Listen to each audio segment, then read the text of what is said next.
அது பல்ஜா, ப்ரொலாப்ஸா நான் எல்லாத்துக்கும் ஒண்ணு ஒண்ணா சொல்றேன். பல்ஜ்னா நீங்க ரெஸ்ட் எடுத்தாலே போதும். ப்ரொலாப்ஸா இருந்தா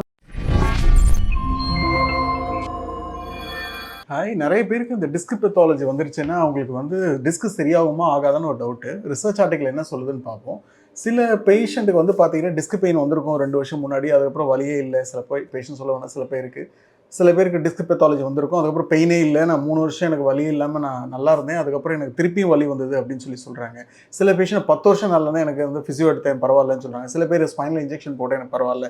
சில பேர் சர்ஜரி பண்ணேன் எனக்கு ரொம்ப நல்லா இருந்துச்சு. இப்போ திருப்பி மைல்டா வலி ஸ்டார்ட் ஆகுது. எம்ஆர்ஐ எடுத்தேன் நார்மலா இருக்கனால எனக்கு வலிக்குதுன்னு சொல்ற கொஞ்சம் பேர் இருக்காங்க. சில பேர் என்ன சொல்றாங்கன்னா, தூங்கி எந்திரிக்கும் போது மட்டும் வலிக்குது. ஏஞ்சி நடந்தா ஒண்ணும் தெரியல. கொஞ்சம் ஸ்ட்ரெச் பண்ணா கொஞ்சம் பரவாயில்ல. ஆஃப்டர் சர்ஜரி, பிஃபோர் சர்ஜரி சொல்ற கொஞ்சம் பேர் இருக்காங்க. சில பேர் என்ன சொல்றாங்க, இடுப்பு இருக்கு, காலு ஃபுல்லா மரத்து போது ரொம்ப நேரம் நின்னுட்டு இருந்தா தான் வலிக்குது. உட்கார்ந்தா நின்னா நடந்தா எனக்கு தெரியல. தூங்கும்போது எனக்கு வலி இல்லன்றாங்க. ஒண்ணுத்துக்கும் ஒரு ரீசன் இருக்கு. இதுவே முதல்ல டிஸ்க் பெத்தாலஜில இருந்து டிஸ்க் பல்ஜா, ப்ரொலாப்ஸா, புட்ரூஷனா, எக்ஸ்ட்ரூஷனா, செக்வஸ்ட்ரேஷன் உங்க எம்ஆர்ஐலே தெரிஞ்சுக்கும் கண்டிப்பா. சில பேர் மெக்கானிக்கல் பெயினாவும் இருக்கும். சில பேருக்கு பல்ஜா இருக்கும். அது பெரிய ப்ராப்ளமே இருக்காது. பட் அதனால தான் எனக்கு வலின்னு சொல்லி அவங்களே சொல்றாங்க. நெறைய பேர் இப்ப வராங்க. அவங்க எல்லாம் என்ன சொல்றாங்கன்னா, எம்ஆர்ஐ எடுத்துறாங்க. மைல்டா இருக்கு. சில பேருக்கு அது நார்மலாவே இருக்கும். நீங்க நான் ரேண்டமா எனக்கு எடுத்தாலே இருக்குமான்னு தெரியல. ஏன்னா பேஷண்ட்ஸை மொபிலைஸ் பண்ணுறோம் இது பண்ணுறோம். ஸோ அப்போ வந்து நார்மலாக எம்ஆர்ஐ எடுத்தாலே அவங்களுக்கு ப்ராப்ளம் இருக்குது மைல்டானா உடனே எனக்கு ப்ராப்ளம் இருக்குது, எனக்கு வந்து உடனே சர்ஜரி ப்ராப்ளம் இருக்குது, உடனே சர்ஜரி பண்ணணும், இல்லை உடனே எனக்கு வந்து இன்ஜெக்ஷன் போடணும், உடனே எனக்கு வந்து ஃபிசியோ எடுத்தால் தான் சரி, அப்படிலாம் கிடையவே கிடையாது. ஒரு சில ஆர்டிக்கல் என்ன சொல்கிறாங்கன்னா, 6 வாரம் 1.5 மாதம் நீங்கள் ரெஸ்ட் எடுத்தாலே சரியாயிடும்னு சொல்கிறாங்க. 1.5 மாதம் நான் ஆஃபீஸில் ரெஸ்ட் தர்றதான் கஷ்டம். அம்மாங்களா இருந்தால் வீட்டில் வேலை செய்ய விடுறது தான் கஷ்டம்.